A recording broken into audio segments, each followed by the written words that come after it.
Why should you learn to see the aura? Well, other than it's a pretty cool experience to be able to see something that most people think doesn't even exist or is invisible, science has proven that subtle energies affect us whether we want to believe in it or not. Energy is everywhere. Good energy, bad energy. And if you can tune into energy and see it like the aura, then you can affect how this energy impacts you in your life.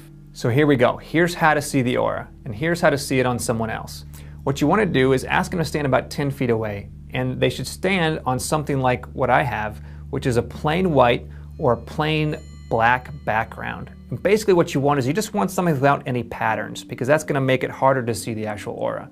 Next, look at the person's nose right about here, and you want to look with a relaxed gaze. That means you don't want to stare. Don't look at the nose, because the nose isn't the aura. What you want to do is you want to stare at the nose, and then with the relaxed gaze, use your peripheral vision. The peripheral vision basically means looking out of the corner of your eyes. Here's the cool thing. Your eyes are curved, which means that they can see a different spectrum of light on the side, on the corner of your eyes, than you can head on. So what you'll first see around their head and shoulders is basically a transparent fog. Here's the thing. The aura, when you first see it, appears very transparent. Have you ever gone out on a hot day and you're looking at a car or a sidewalk and you'll see those heat waves kind of like shimmering? That's what it'll look like, but it's just going to be barely just an inch to maybe half an inch just off their shoulders and around their head. Once you catch it, you just want to keep your gaze relaxed. Don't get excited and stare right at it, because then it's probably going to disappear, okay? So once you catch it, just quietly observe it, just watch it, and just notice it. It's like you're just studying it. And as you begin to study it, that's when the aura is going to start to grow brighter and to come more into focus. Now, if you're looking at their nose and you're trying to use your peripheral vision and you can't quite catch it, move your vision from right at their nose to the center of their forehead. Just a slight movement up. Sometimes just that slight movement is all it takes to just catch it just for the first time. Because what you're trying to do is just notice it, and once you notice it, just to stay on it until you can see that it changes just a little bit. Some people can see the aura right away, others take a few minutes. Don't be discouraged, anybody can see it. Now this is probably something that for sure is going to happen. At some point, you're going to be seeing the aura, you're going to be practicing with it, and you're going to blink. And when you blink, it's going to completely disappear.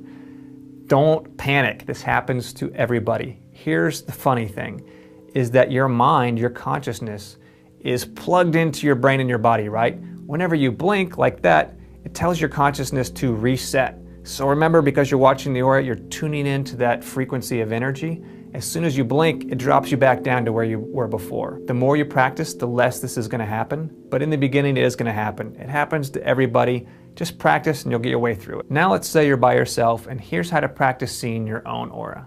We're going to start with your hand. And so what you want to do is, just like with a person, you want to find a plain background, white, black, whatever. And you want to extend your hand in front of you. Now you want to soften your gaze, and actually you want to stare right at the center of your palm. Kind of like you're looking at the person's nose. So you're looking at it, but in a relaxed way. And you want to look around the edges of your hand and your fingers. And ever so slowly, you want to start squishing your fingers together and then spreading them apart. And just see if you can notice an outline around your fingers. Just squish them together and then spread them apart. And if you squish your fingers together, then just start moving your hand like you're waving at yourself, just kind of slowly side to side. And it's the same thing, just like with a person, is you're just trying to notice that faint outline first. And once you catch the outline, sometimes the movement helps, but once you catch that faint outline, you want to stop, and then you just want to, in a relaxed way, just focus on trying to bring the aura more into view.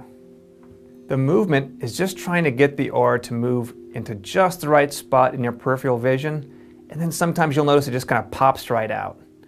And here's the cool thing, you can also do it with your foot. And I used to do this all the time when I was lying in bed. I'd wake up in the morning, 15 minutes early, and I would just move my foot, and I would just twist it back and forth, and I would look at the aura around my toes and study my foot. In the next video, I'm going to show you how to be able to see energy in the air.